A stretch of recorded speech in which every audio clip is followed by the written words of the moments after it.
全て 135mm です。しかもこのレンズ 0.68 メートルまで寄れるんです。なのでね、今までの 135mm とちょっと違うなという印象があります。皆さんこんにちは、青ゆいです。今回はセブンアーティザンスの 135mmF1.8、 ボディはニコンの ZF を使っていきます。 135mm って皆さんどういったイメージありますか？結構ね、私的には癖が強い焦点距離だと思っています。だって遠いし、大きいし、重いし、正直ポートレート専用みたいなイメージを持っている方もいるかと思います。もちろんそれも強いです。ただ今回はガチガチにスナップ撮影をしていきたいと思っています。ちなみに動画は3部構成です。第1部ではこの場所で開封、そして第一印象について述べます。で、第2部で実際に外に出て POV 作例撮影をしていきます。モニター画面を共有していきたいと思います。135mm のレンズ自体はこの他にも私持っているんですけど、やっぱりね 135mm の面白さって街の一部だけを切り抜くっていう感覚だと思います。今回ね、銀座スナップをしていこうと思うんですけど、街中ってかなり情報量が多いですよね。看板、ガラス、ロゴ、反射だったり人、建物。普通に広角で撮ると全部入ってきちゃう。でも 135mm だと必要な部分だけを切り取れる。これがね、やっぱり面白いところだと思います。ということで、早速開封していきます。あれ？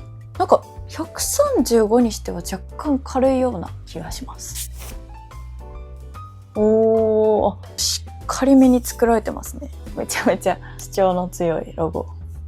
へー、面白いですね。ここのシルバーの感じもかっこいいですね。まずね、見た目なんですけど、やっぱ135なだけあってかなり存在感が大きいです。おー、ただね、重さがね約 1kg らしいです。135にしてはやっぱり軽いなという印象です。いいですね。なんかかっこいいな。じゃあちょっと ZF につけていきたいと思います。おー、似合うね。せっかくなんで開放にしてみますね。すごい。持ってるだけでテンションが上がりますね。やっぱりZF ってこういったところにちょっとね赤が入ってるんですよ。なのでそのねセブンアーティザンスの赤とね合うなという印象です。なんかこの話ね、前回セブンアーティザンスの 50mm をやった時に同じような話をしたかなと思うんですけど、やっぱねつけるとね統一感が出ていいですね。でね、今回一番驚いたのが最短撮影距離。これね 0.68 メートルまで寄れるんですよ。すごいことじゃないですか。大体ね 135mm っていうと 0.7 以上が多いのかななんですけど、結構寄れるので寄れる中望遠ってことですよ。いやー、興味しかないね。しかもね 135mm 特有の圧縮感を残したまま被写体をかなり大きく写せる。これがこのレンズの面白さだと思います。あとね、これ F1.8 なんですよ。135mm の F1.8 ってとんでもないボケですからね。圧倒的な大きいボケっていうのは私大好きなんですよ。背景がかなり圧縮されるので、街の情報量っていうのを残しながら背景を大きくぼかせる。この感じがね、かなり面白いんじゃないかなと思います。あとね、第3部では F1.8 から F6.3 までのボケ量の比較っていうのもやっていきたいなと思っています。135mm 一つとってもボケ量が違えばまたね写真の雰囲気っていうのがガラッと変わるので、そのあたりも試していきたいなと思っています。ということでね、早く撮りに行きたいのでこの後の第2部 POV 撮影に移行したいと思います。では行ってきます。皆さんこんにちは、青江です。本日はこちらセブンアーティザンスの 135mmF1.8 で銀座スナップをしていきます。ぜひ最後までお楽しみください。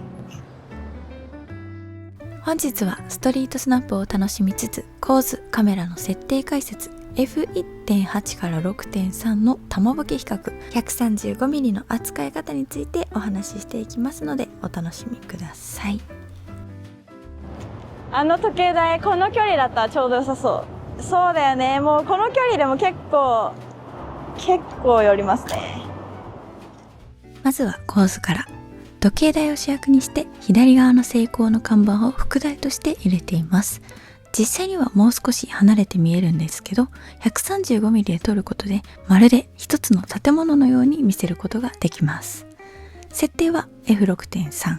今回はボケよりも時計台のディティールをしっかりと見せたかったので少し絞っています。縦かなあ、縦もありっちゃありだな。この看板を入れるか入れないかって結構迷うんですけど、今回は入れずに行きましょうか。この辺りで。そう、なので、135mm でもしね、近いなって思ったら縦に切り替えるとかすると、意外と情報が整理されたりしますね。どこ行こう。右もいいし、左もいい。ちょっと目の前のこの、卵サンドとか、良さそうじゃないですか。うわー、やばい。こういうの大好きですね。いやー、気持ちいいわ。135、これって感じ。可愛すぎる。そしてこの表面の質感がいい。構図のポイントはシンプルです。サンドイッチ全体を主役として見せています。今回は半熟卵だけではなく、パンや卵の質感も見せたかった。なので設定は F6.3 です。開放だと一部分しか見えなくなってしまうので、全体の美味しそうな雰囲気を残すために少し絞っています。いいね。面白い。これ椅子ですよね。ちょっとなんか、一つのお部屋みたいになってる。面白い、この世界一体が。構図のポイントは中央です。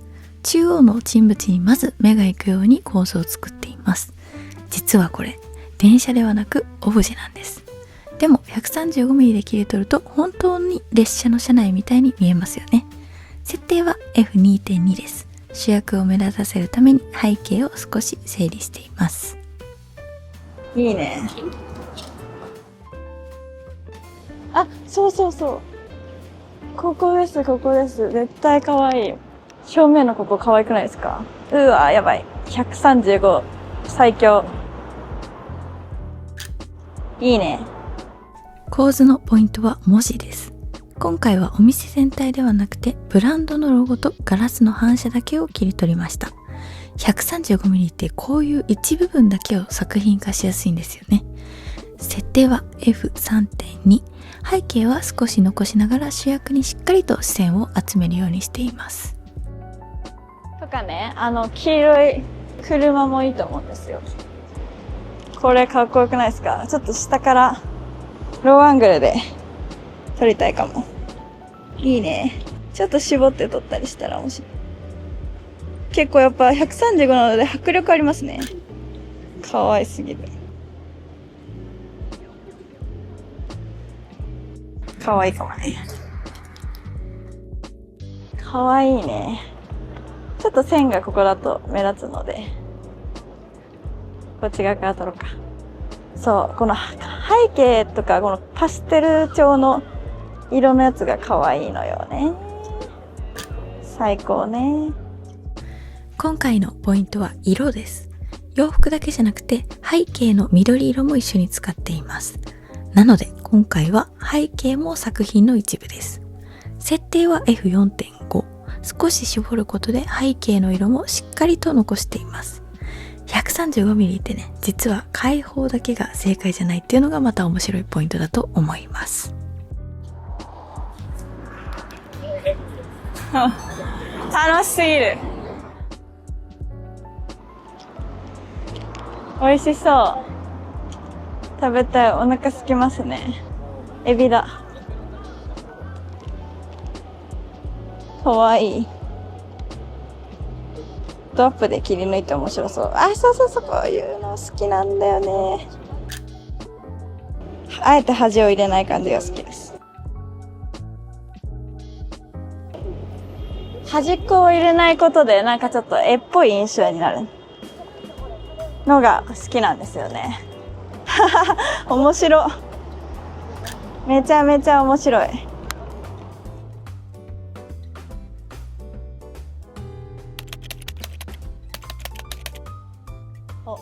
私が映ってる。何これめっちゃ面白い。なんかこのすごいな、空虚感って、なんていうの、虚無感。ひっそり感がいい。やばいな、これ大好きだ、私。こういうの。すごいいい。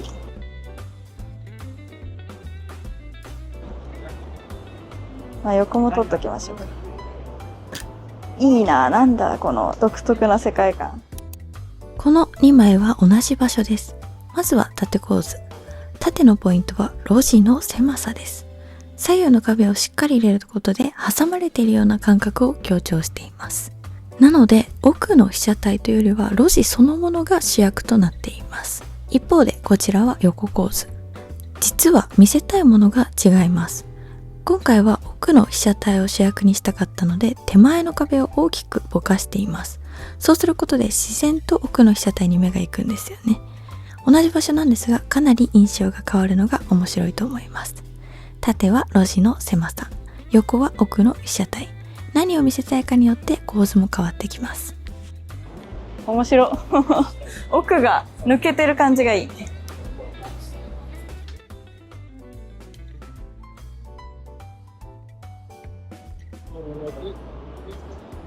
F1.8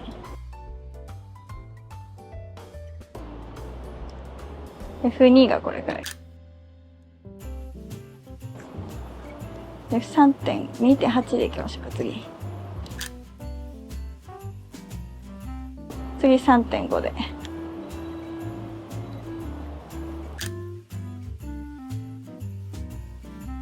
で、F4、5ぐらいでいこうかな、次。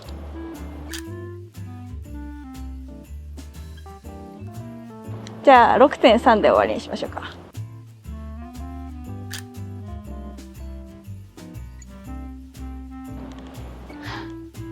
ちょっとこの間から見える感じめっちゃ面白くないですか？これね、多分モノクロにしても良さそう。とにかくこの間から覗く感じが可愛い。はい。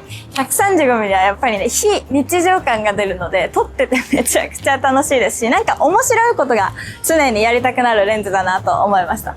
あと意外と軽いかもしれない。楽しい。これ可愛いんだよな。バス。可愛すぎるでしょ。可愛い。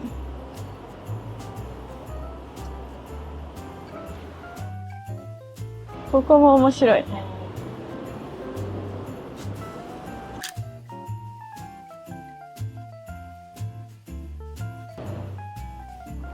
この目の前のオープンとか良さそうですね。ああ、いいね。F1.8 で撮りましょうか。せっかくなんで。かわいい。かわいい。反対側にこんなのがあります。ステッカー。あ、これいいね。でもちょっと下がんないといけないね。縦かな。結構寄れる可能性が出てきた。ぐっといけちゃうかな。あ、いける。じゃあもう端入れないようにしましょうか。柱の端をね。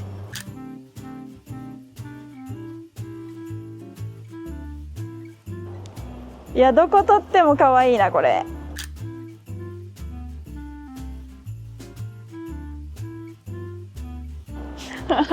可愛すぎる。じゃあ次行きましょうか。この規則的な形が可愛いですね。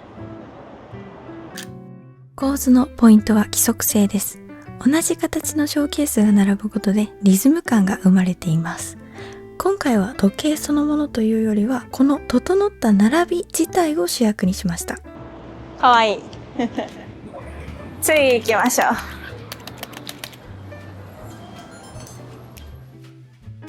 正面の建物と木がね2本規則的に2つ並んでるのがいい気がする。あ、いいね。あ、ここもかわいい。ちょっと後で歪みを補正したい。正面にね立てるように。で、下、ここね。ここも良くないですか？いいな。めちゃくちゃいいな。構図のポイントは左右対称です。左右の柱、中央のショーウィンドウ、上のロゴ、全部が中央に向かって整っています。今回はその対称性を見せたかったので正面からしっかりと合わせました。かわいい。これですこれ絶対いいと思うんですよね。そのまま。はいはいはい、かわいい。もうどこ撮ってもいいね。まずここから行きましょうか。絵みたいですね。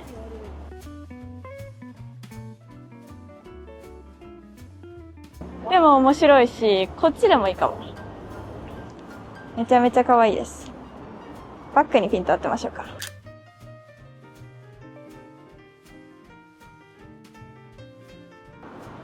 いいね。結構ね、今取り歩いてるんですけど、135ミリなのに結構寄れるので、いろんな表現の幅が広がりそうなレンズだなと思いました。ね、銀座6丁目の信号があると思うんですけど、あの辺りと奥の銀座6の感じを一緒に入れ込みたいと思います。あー、いいね。あとは普通に街並みを。この銀座6丁目の電気、信号で囲ってあげてもいいです。ここの正面結構好きですね。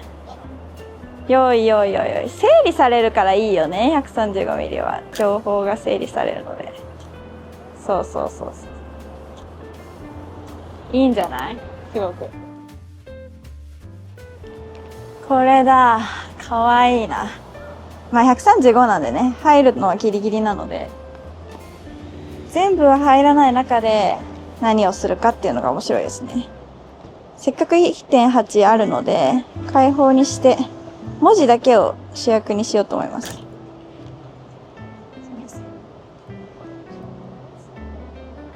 なのでね、諦めるのではなくて、何かその中で何ができるかって考えると面白いかもしれないですね。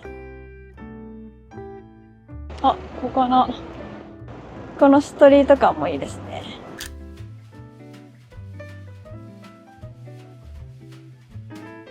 いいね。この目の前とか面白そう。はいはいはい。面白いね。おー、いいね。絵みたいですね。いい感じ。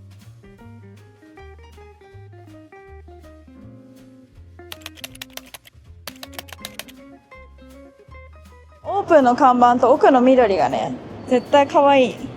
わー、面白いね。可愛い。ちょっとわずかに玉ぼけるのがまたいいですね。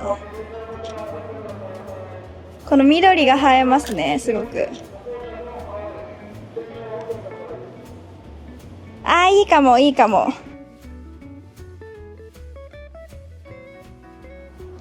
あー、面白いですね。面白。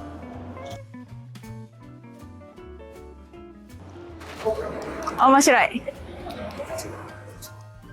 では、この目の前の景色を撮ります。そうそうそう。めっちゃドアップなんだけど、これがね、135ミリの面白さなんですよ。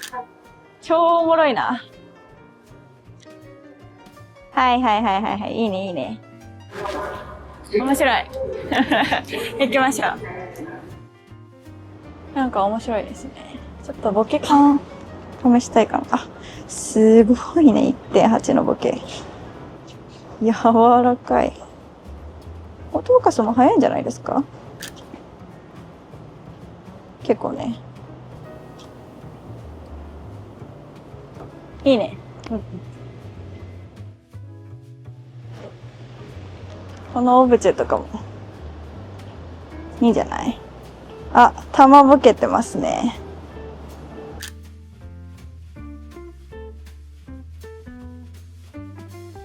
とかね。こっちも可愛いと思うんですよ。スーツケースね。可愛い。タイヤの感じがちょっと可愛い。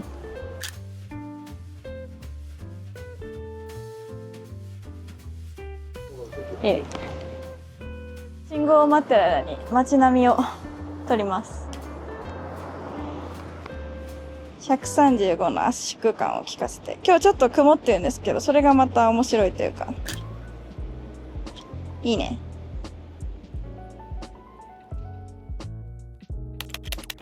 この目の前の通り圧縮効果を効かせて撮ったら面白いじゃない。いいね。はいはいはいはい、好きだわ。めっちゃ好きですね。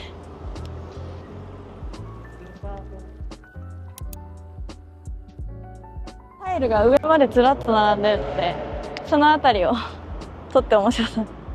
開放だと白飛ぶのでね、少し絞ってあげるといいんじゃないかなと思います。面白い、これはこれで。なんか面白い魚ですかね。はいはいはいはい、面白い、かわいい。めちゃめちゃかわいい。やばいですね。こういうの大好きです、私。今そこにいて、こっちもかわいい。もうここ撮るだけで絵になるね。かわいすぎる。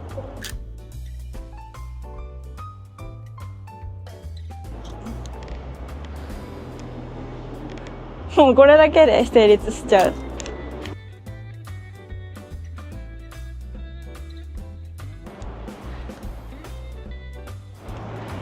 ソニーの看板ですね。かわいい。横に全部は入れられないので、だったら縦で切り抜けるところを探せばいいかなという思想でございます。いいね。これソニー通りっていうらしいです。かわいい。この後ろのさ、タイルがかわいい。めっちゃいい。